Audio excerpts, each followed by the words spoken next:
qu'est-ce que ça fait d'avoir Paris au centre de l'attention d'un événement aussi grand que l'eSport World Cup? Oui, mais pour nous, la ville de Paris, maintenant on est habitué à accueillir des grands événements internationaux depuis de longues années.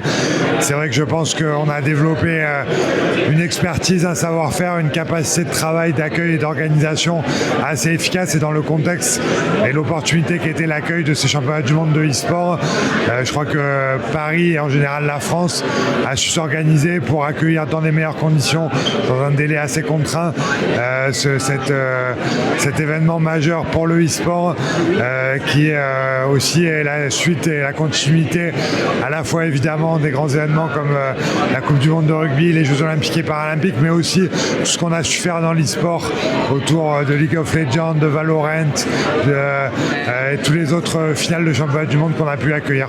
Donc on est très fiers, très heureux d'avoir été capable de mettre cette organisation en place et de faire de Paris une place centrale je pense en Europe et dans le monde du e-sport. Oui, on a de la chance en France et à Paris d'avoir un écosystème e-sport qui est très riche, avec des éditeurs, avec des équipes qui sont formidables et d'ailleurs qui vont briller cet été à la IWC. Et Paris, Pierre Rabadan l'a dit, a accueilli autour de jeux déjà des grandes compétitions, League of Legends, Counter-Strike, et je crois qu'on a de belles choses à annoncer aussi dans les prochaines semaines.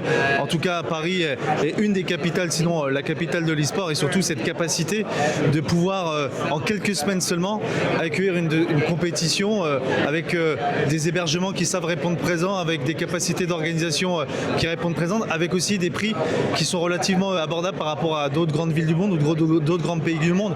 Quand on voit ce qui se passe avec la Coupe du monde de football en Amérique du Nord, on voit que la question des prix peut rebuter, l'organisation aussi des Jeux Olympiques en 2028. Paris, c'est le savoir-faire et en même temps c'est abordable, avec une qualité de mise en œuvre des organisations assez exceptionnelle. Donc c'est une vraie fierté. Oui, et pour rebondir là-dessus, comment vous avez appris le moment où l'eSport World Cup allait poser ses valises à Paris? De manière très rapide et fluide, voilà, suite à un échange entre les deux pays et au contexte que l'on connaît au Moyen-Orient, il fallait trouver une solution de repli. On avait eu à le faire, si vous vous souvenez, dans d'autres circonstances il y a quelques années pour la finale de la Champions League. Voilà, donc suite à une demande du président de la République au maire de Paris, Emmanuel Grégoire, on s'est mis en ordre de marche avec l'ensemble des services nationaux, municipaux, avec l'Office du tourisme de Paris, Paris Je t'aime, voilà, qui aussi compile l'ensemble des offres touristiques, des expériences qu'on peut avoir autour de l'événement, et puis après à Paris dans la diversité de ce qu'on peut faire à Paris en dehors de l'événement, parce qu'on sait qu'il y a plusieurs millions de personnes qui vont se rendre à Paris pour l'événement et qui vont donc peut-être prolonger après leur séjour. C'est aussi la richesse de l'offre que l'on peut avoir et la diversité de cette offre qui fait la force de Paris. Pour un tel événement, on aurait pu imaginer un comité de pilotage se réunissant plusieurs années en amont. Finalement, on l'a fait en plusieurs semaines. C'était un défi, on l'a su le relever, et que ça montre qu'il y a toujours des problèmes, il y a toujours aussi des solutions. Et Pierre l'a dit, c'est l'ensemble des partenaires publics qui sont mobilisés pour trouver des solutions, avec évidemment un portage politique très fort du président de la République et du maire de Paris. Et encore une fois, je pense que c'est une fierté française. Et enfin, dernière question, la ministre avait parlé d'un héritage, d'avoir une stratégie de développement autour de l'e-sport à la mairie de Paris. De votre côté, comment vous prévoyez l'avenir? Parce qu'elle disait que l'EWC était le point de départ du développement de l'e-sport. Vous, comment vous travaillez pour qu'à l'avenir, on puisse profiter de cet héritage? Alors, comme on l'a dit, on a déjà accueilli beaucoup d'événements autour de l'e-sport. On a aussi une maison de l'e-sport à Paris. On a pas mal de programmes pour développer le e-sport. L'idée de l'héritage, elle est réelle, parce que là, c'est vrai qu'on accueille le plus grand événement international en matière de e-sport. Et il faut faire en sorte que tout l'écosystème parisien puisse en bénéficier. Qu'on ait plus de joueurs et de joueuses de e-sport, qu'on continue à accueillir des grands événements, et qu'en fait, il y a une culture de l'e-sport. Parfois, les personnes qui sont un peu loin de l'e-sport peuvent avoir peur, associent ça aux écrans, à la sédentarité, à l'inactivité physique.